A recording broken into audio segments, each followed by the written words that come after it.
saludo, queridos hermanos, queridos amigos.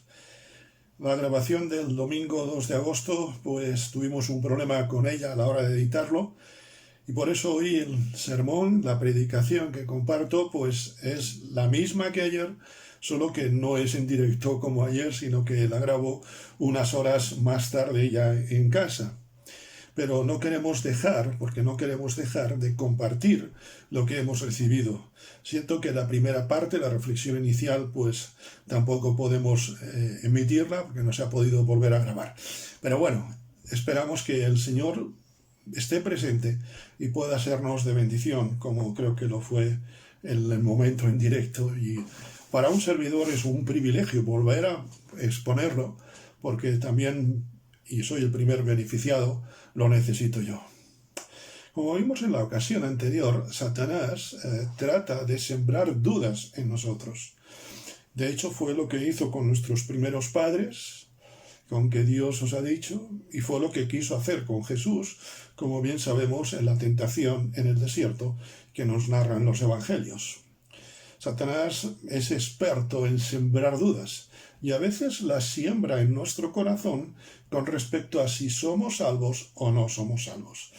Como vimos en la ocasión anterior, hay varias pruebas y vimos la prueba interior de nuestra salvación en el sentido de que tenemos odio, tenemos asco, tenemos repugnancia al pecado y también vimos que hay reverencia a Dios.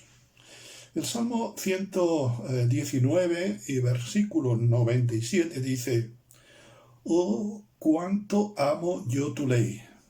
Todo el día es ella mi meditación».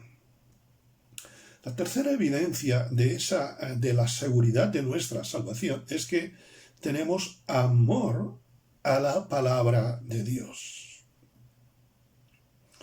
El amor no es cuestión de idolatrar o de tener como amuleto la Biblia, sino que es amar la palabra de Dios, que es más profundo, es respetar la palabra de Dios.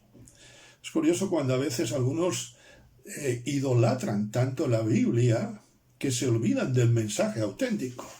Y cuando idolatramos la Biblia caemos en el fariseísmo, como le pasó a los contemporáneos de Jesús, caemos en la idolatría, caemos en el egocentrismo. Y a veces podemos tener lo que llamamos bibliolatría, es decir, adorar a la Biblia y no adorar al Dios de la Biblia. Hay personas que cuando se encuentran mal dicen que leen la Biblia y que entonces ya con eso les llega, con eso es suficiente. Si solamente queda en eso, pues la Biblia quedaría como aquel que lee un libro de viajes, recorre el mundo entero, recorre países, pero no ha salido de su casa. Hace unos años, un querido amigo muy culto, pues leyó varios libros sobre un país y me dijo: estoy preparándome para este viaje, ya conozco el país. Cuando regresó, tuvimos otra conversación, le pregunté qué tal ha ido el viaje y me dijo: lo de los libros no es nada, la realidad es otra mucho más profunda. A veces nos pasa esto con la Biblia. Nos quedamos con el versículo, pero no meditamos el versículo.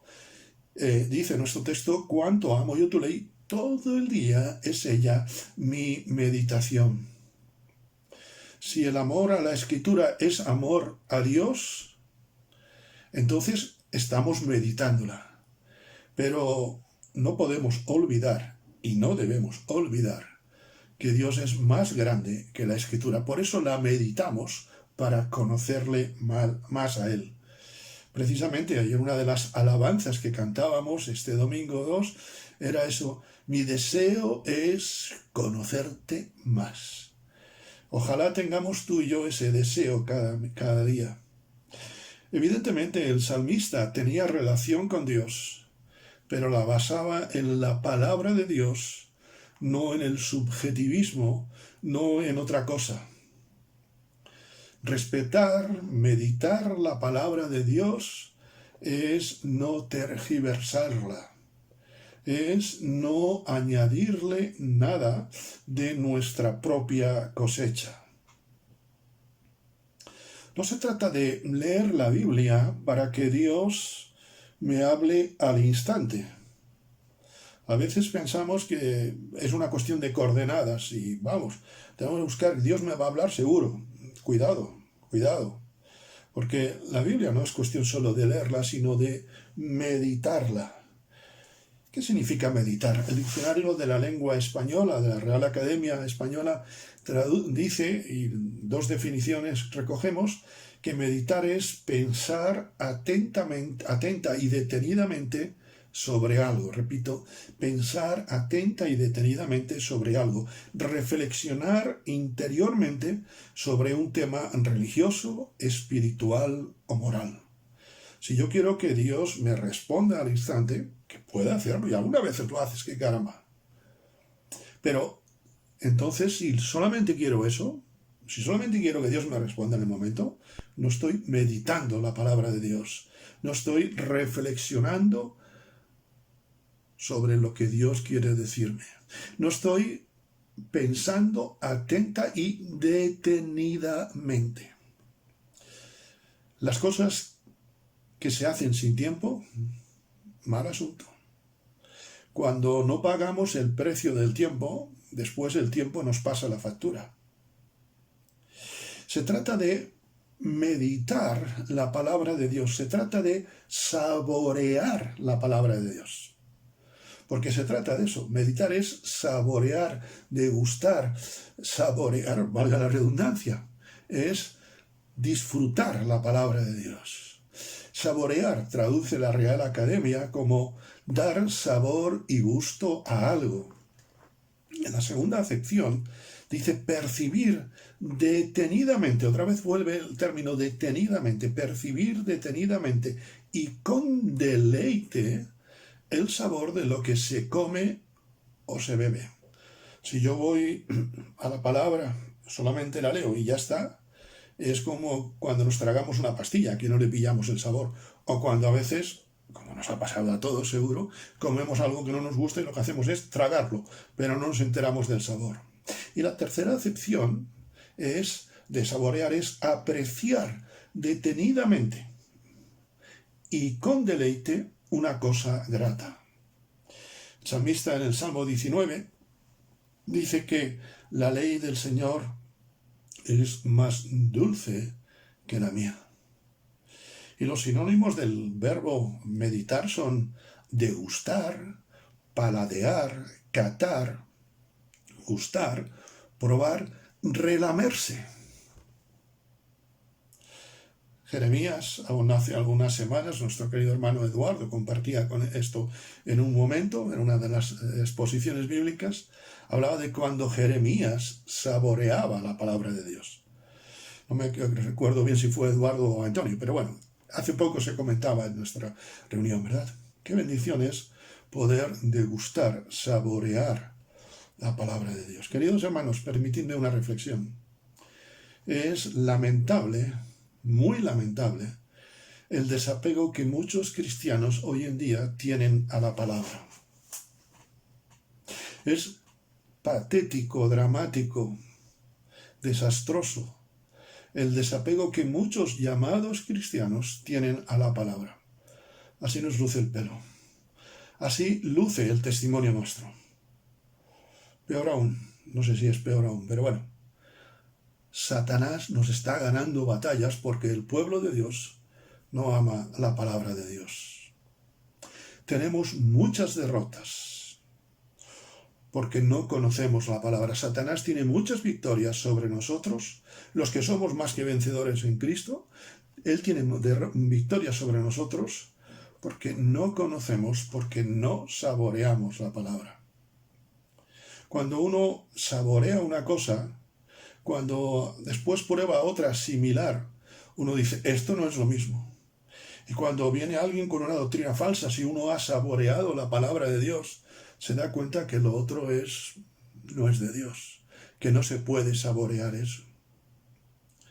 Perdemos cientos, por no decir incontables batallas, porque no usamos las herramientas que la palabra nos da. Y recordamos que cuando el apóstol Pablo escribe a Timoteo, le dice que la palabra de Dios es útil. Yo no sé la utilidad de algo, yo no sé la utilidad de un objeto, de este bolígrafo, hasta que no conozco el bolígrafo. Antes de que cuando yo era niño y no conocía lo que era un bolígrafo, yo podía ver un bolígrafo, pero no le encontraba utilidad. Si no amo la palabra de Dios, puedo ver muchos versículos, puedo ver muchos bolígrafos, valga la expresión, pero no significa que yo lo sepa usar. Es triste cuando damos un testimonio y lo que hacemos es citar más de nuestra experiencia que citar lo que Dios a través de su palabra está haciendo en nosotros. Hace no tantos años, a los evangélicos en España se nos conocía como la gente del libro. Qué triste es que hoy a veces se nos esté conociendo por otras cosas que nada tienen que ver con el Espíritu de Dios. A veces compartimos el testimonio y a mí me duele cuando a veces oigo hermanos que sé que lo hacen honestamente, pero que comparten su testimonio y se acuerdan de sus pecados pasados y encima se ríen. Eso es despreciar el valor de la sangre de Cristo, porque si yo he pedido perdón por mis pecados, yo tengo que tener vergüenza por mis pecados. Dice el Señor, el profeta así lo recoge, yo no haré memoria de tus rebeliones. Y a veces nosotros sí hacemos memoria de nuestras rebeliones. Qué triste. ¿Por qué hacemos memoria? Porque conocemos más nuestro pasado que la palabra de Dios y nos interesa más conocer nuestro presente y nuestro futuro que está en la palabra de Dios, esa que es lámpara a nuestros pies y linterna lumbrera a nuestro camino.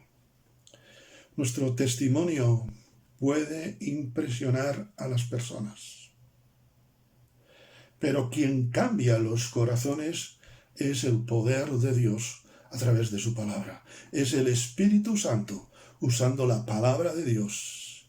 Esa palabra que, como dice el autor de Hebreos, es viva y eficaz y más cortante que toda espada de dos filos. Es viva y eficaz. Mi testimonio puede ser impresionante, pero mi testimonio no es vivo. Puede ser una evidencia, pero lo que auténticamente hace vivir es la palabra. Ay, si amásemos más la palabra, si conociésemos más la palabra, estaríamos más aferrados al Señor, estaríamos cada día más seguros, más fortalecidos en la salvación. Es triste que a veces en los púlpitos haya un buen discurso de humanismo y la palabra brille, pero por su ausencia. Es triste que se haya cambiado el sermón, la instrucción bíblica, por shows de ayuda personal. Tú vales mucho. Tú vales mucho si estás en Cristo. Si no estás en Cristo, no valemos nada.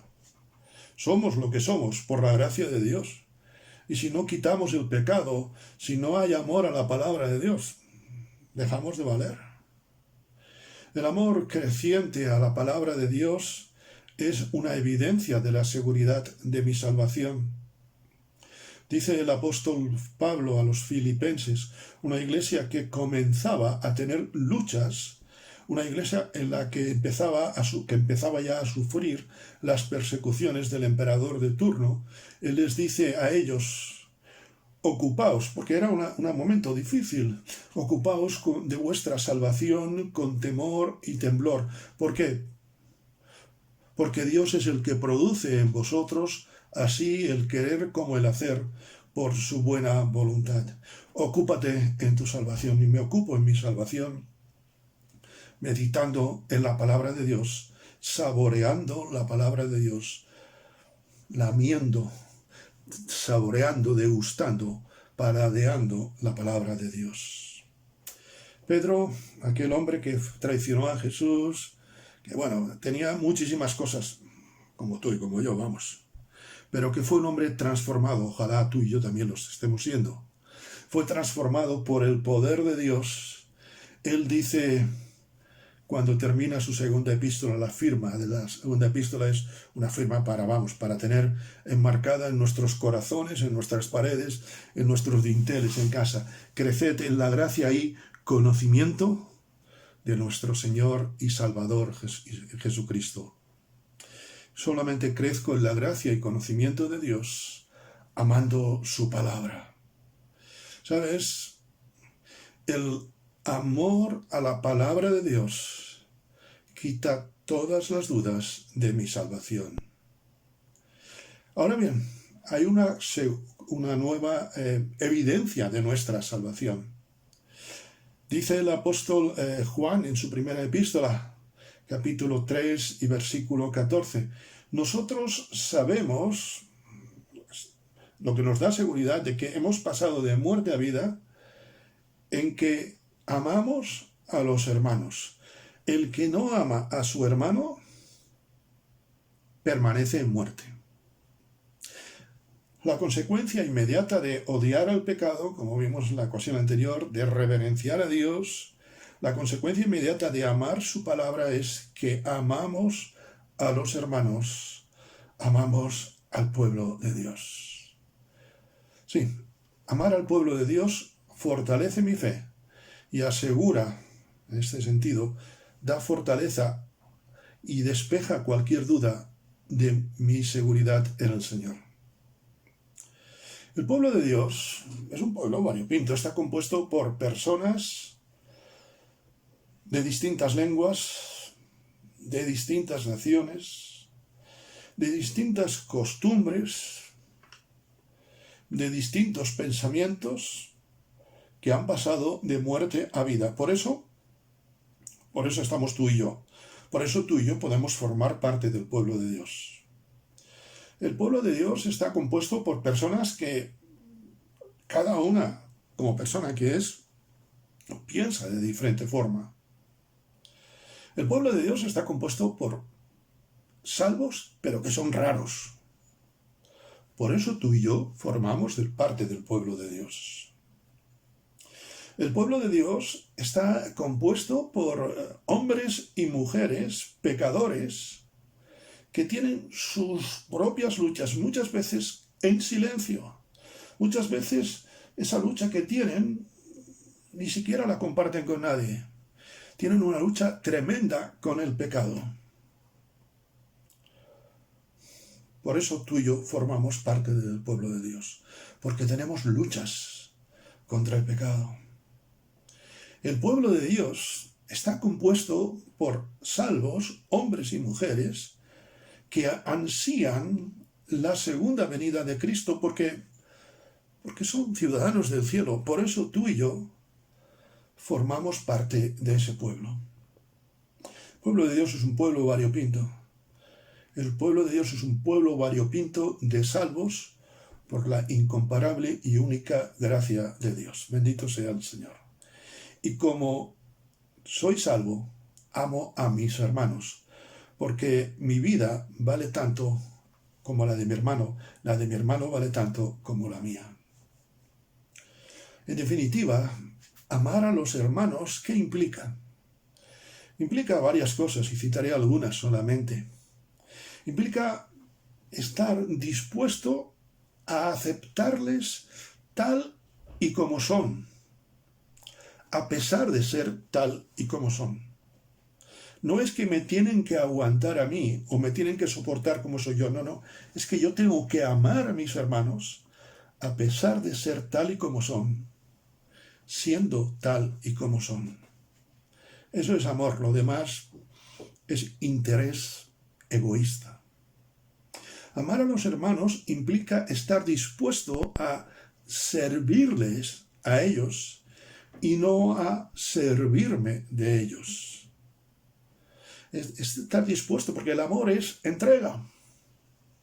El amor, dice el apóstol Pablo en 1 Corintios capítulo 13, el amor no mira lo de los demás, no mira lo suyo. Y a veces pensamos que amar a los demás es lo que tienen que hacer los otros conmigo. Amar a los demás es lo que yo tengo que hacer con los otros. Si piensas que hay falta de amor, piensa en cómo tú amas. Nunca amamos suficiente a los demás. Amar a los hermanos implica estar dispuesto a orar por ellos y amarles sean cuales sean sus circunstancias. Y esto es una cosa muy seria. Es amar a los demás sean cuales sean sus circunstancias. Hay padres, madres, que aman a sus hijos y a veces los hijos son unos auténticos balas perdidos. Pero les aman. He oído a muchos padres, a pesar de todo, a pesar de que incluso a veces, en casos, está en la cárcel o ha caído en lo profundo de ciertas situaciones, o ha hecho ciertas cosas malas, a pesar de todo es mi hijo. Amar a los hermanos implica estar dispuesto a poner de mi parte para que mi amor por ellos sea mayor cada día. El mismo apóstol Pedro que citábamos hace un instante en su primera epístola, capítulo 4 y versículo 8, dice: y ante todo tened entre vosotros ferviente, que viene de la palabra también hervir. Algo que hierve es algo que está en ebullición. Una cosa que no está caliente, una cosa fría, inerte, no ebulle, no es ferviente.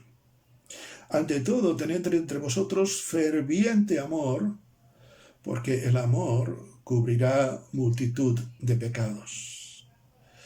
La Nueva Versión Internacional Castellana dice: sobre todo, amaos los unos a los otros profundamente. No es un hervor de agua de un dedo, es el cántaro, la tartera, la olla, el cazo lleno y el agua hirviendo. Eso es amar profundamente. Y dice la Nueva Traducción Viviente, lo más importante, a este mismo texto de Primera de Pedro 4:8, lo más importante de todo es que sigan demostrando amor profundo unos a otros, porque el amor cubre gran multitud, gran cantidad de pecados.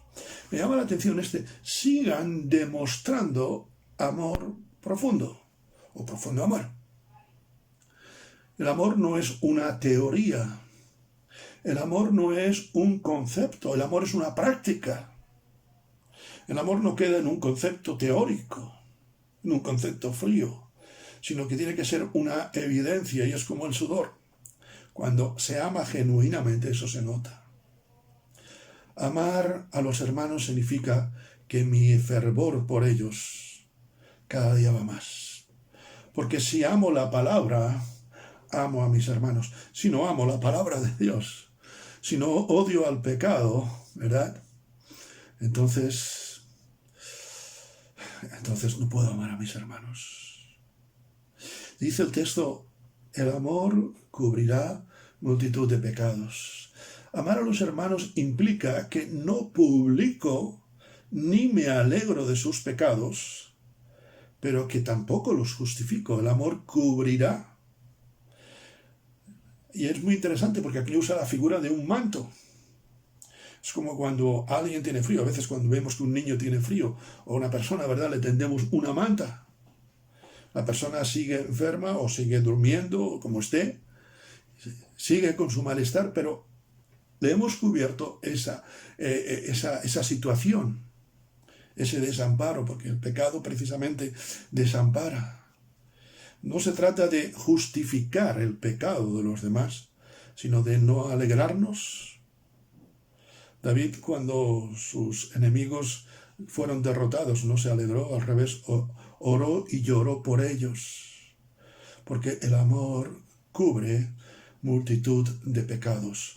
Ojalá mi amor pueda cubrir la multitud de pecados de mi hermano, porque eso significa restauración, porque la palabra de Dios que amo está siendo medicina para mí, entonces puedo usar esa medicina, no para condenar, sino para cubrir, para animar, para restaurar, porque es lo que se trata. Amar a los hermanos implica estar dispuesto a que mi amor por ellos sea sincero. El apóstol Pablo, cuando escribe a su querido hermano en la fe, discípulo Timoteo, le dice: El propósito de este mandamiento es el amor nacido de corazón limpio y de buena conciencia y de fe no fingida, no de hacer el paripé de la fe, de las cuales, desviándose algunos, se apartaron a palabrería vana, queriendo ser doctores de la ley sin entender lo que hablan ni lo que afirman. Es importante esto, es trascendental. Amar a los hermanos es la medicina que Dios usa para nuestras debilidades. Porque interceder unos por otros fortalece no solo a mi hermano por el que intercedo, sino que asienta, consolida, fortalece mi fe y ahuyenta las dudas que Satanás quiere sembrar en mí. El amor es la antítesis de Satanás. Satanás te hará ver las faltas de los demás para que te alejes. El Señor te permitirá ver las faltas de los demás para que tengas misericordia. ¿Qué somos? Como el fariseo y el publicano, somos como aquel hombre que bajaba de Jerusalén a Jericó y que fue asaltado. Amar a los hermanos es la medicina que Dios usa para nuestras debilidades. Amar a Dios, a los hermanos, es la medicina que Dios usa porque incluso con las debilidades de los demás, mi fe se fortalece cada día. Sí, si me alejo de los hermanos, soy como el trozo de carbón encendido. Tú haz la prueba si no lo has hecho nunca, un trozo de carbón, un trozo de madera, en una chimenea, en una barbacoa, donde quieras, y todo va ardiendo, pero quita uno de ellos. Lo coges con unas pinzas, obviamente no te vas a quemar, lo pones a un lado, ¿y qué sucede a ese carbón? Ese carbón que hace un momento estaba encendido, como se ha separado de los otros, se apaga. E incluso, valga la expresión, valga la personificación, el carbón puede llegar a dudar, ¿realmente mi madera es auténtica? Algunos cristianos no es que estén solos, viven solos porque se han apartado de la comunión de los demás. Y son turistas espirituales. El turista ve muchos sitios, pero no vive en ninguno.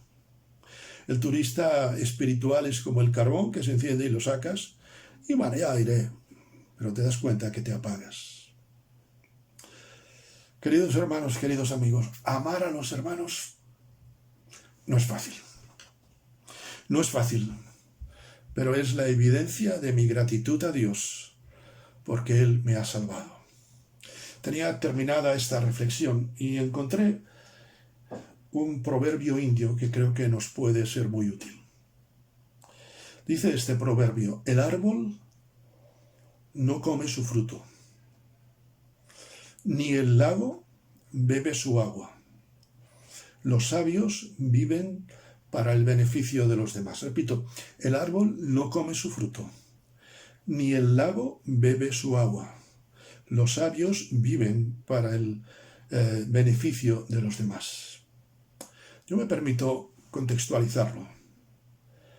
El árbol no come su fruto, ni el lago bebe su agua. Los cristianos viven para amar a los demás. ¿Odias el pecado? ¿Reverencias a Dios? ¿Amas su palabra? ¿Amas a los hermanos? No dudes de tu salvación. Que Dios te bendiga.